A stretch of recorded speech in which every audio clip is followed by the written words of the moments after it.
డాలర్తో పోలిస్తే భారత రూపాయి విలువ సరికొత్త రికార్డు కనిష్టానికి పడిపోయింది.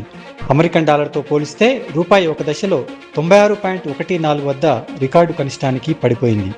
అంతర్జాతీయ మార్కెట్లో ముడి చమురు ధరలు పెరగడం, విదేశీ పోర్ట్ఫోలియో పెట్టుబడిదారులు భారత మార్కెట్ల నుంచి నిధులను ఉపసంహరించుకోవడం, అంతర్జాతీయ మార్కెట్లో అమెరికన్ డాలర్ మరింత బలపడటానికి కారణమైంది. దీంతో రూపాయి విలువ మధ్యాహ్నం 3 గంటల ప్రాంతానికి రికార్డు స్థాయి కనిష్టానికి పడిపోయింది. ఆ తర్వాత కోలుకొని మధ్యాహ్నం 4:30 సమయానికి 95.82 వద్ద కదలాడుతోంది. ఈ వారం నమోదైన రూపాయి విలువ కనిష్టాల పరంపరలో ఇది ఆల్ టైమ్ పతనం.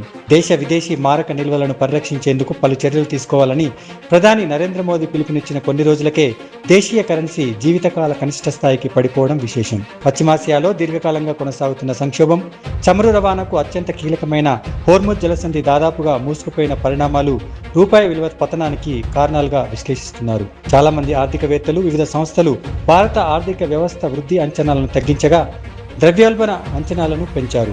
మరోవైపు అధికారిక టోకు ధరల సూచీ దాదాపు 4 ఏళ్ల అత్యధిక స్థాయికి చేరుకుంది.